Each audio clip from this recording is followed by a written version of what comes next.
All right, so let's set the scene. The Israelites have just witnessed something absolutely incredible. They've walked through the Red Sea on dry ground. They're finally free. But, that feeling of victory, it doesn't last long because they step right out of that miracle and into the middle of a huge, unforgiving wilderness. And almost immediately, their journey just slams to a halt. This is way more than a story about survival. It's about that moment when the high of a miracle crashes into the gritty, tough reality of the desert. The stakes are as high as they can get. Can you just imagine that? For 3 straight days, you're walking under this blazing sun. That initial excitement? It's gone. Now it's just been replaced by this gnawing, desperate thirst. Every single step is just filled with more doubt and more fear. And then they see it, water. Oh, the relief must have been unbelievable. You can just picture them, right? Running towards it, so ready for that life-saving drink. But the second it touches their lips, that hope just curdles into this awful, crushing disappointment. The Bible tells us exactly what was wrong. The water was bitter. It was so bad, in fact, they named the place Mara, which literally means bitterness. I mean, the one thing they needed to live was completely undrinkable. And just like that, all that fate that got them through the Red Sea, it just evaporates. It turns into fear and anger, and they turn on Moses. Their one question, what are we supposed to drink? It just says it all. Total desperation. So the people start complaining, but Moses, he does something totally different. And this is really the turning point of the whole story, where all that human desperation runs head-on into God's intervention. And right here, you see the two choices we all have in a crisis. The people, well, they chose to murmur and complain about how bad things were.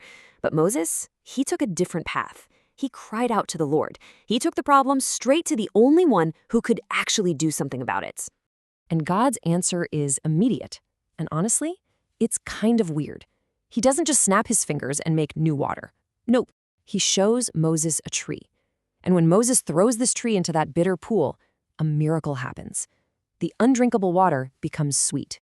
But hold on, because this wasn't just about quenching their thirst. God was using this whole ordeal to lay a foundation for this brand new nation. This was a test, for sure, but it was also the beginning of a covenant. And this is where it gets super interesting. Right after the water is healed, the text says God made a statute and an ordinance for them. He's literally setting up the rules of their relationship right there, right at the scene of their very first big test in the wilderness. Which kind of makes you wonder, right? A statute, an ordinance? In a minute, God is going to command them to keep all his statutes. But what did those words even mean to them back then, standing by that newly sweetened water? So, to really get the promise that's coming, we have to understand the framework God was putting in place. He was giving them a blueprint for how to live, and it was built on 3 really important ideas. Okay, first up, a statute, or shach in the Hebrew. Now, think of a statute as a rule, where you might not get the why. It's not based on what makes sense to us. It's based on God's divine wisdom.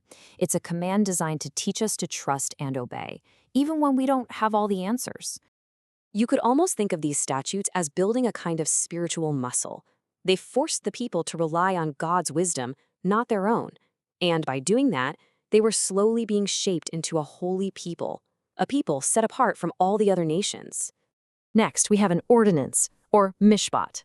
Now this one is much more down to earth, much more practical. These are the laws and judgments that deal with everyday life. How to treat your neighbors, how to handle arguments, how to build a fair and just society.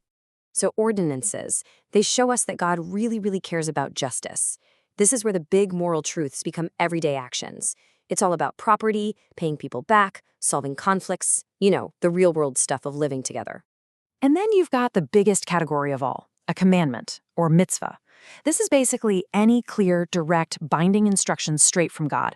It's kind of the umbrella term for his revealed will, whether it's about worship, our behavior, or how our communities should run.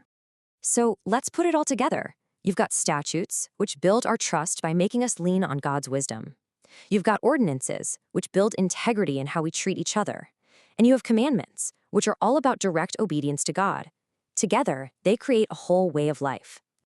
Okay, now let's bring all of this back to the story at Mara, because this wasn't just some abstract lesson in law. All of this was the groundwork for a really profound promise. You see the beautiful parallel here?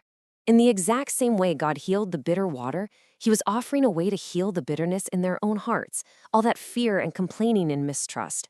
His law was the tool he was going to use to shape them from the inside out. And here it is, the promise. He directly connects obedience to this whole structure, listening to his voice, doing what's right, keeping his statutes. He connects it all to healing and protection. And then he gives himself a new name, Jehovah Rapha, the Lord that healeth thee. So this ancient story really brings up a very real question for us today.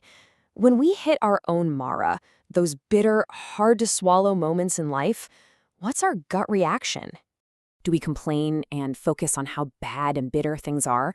Or do we try to follow Moses' example and take our desperations straight to God, trusting that he's got a solution, a tree to show us? And that kind of leaves us with one final thing to think about. The same God who healed the waters of Mara is still the Lord who heals today. So what bitter area in your life might he be inviting you to bring to him so that he can make it sweet?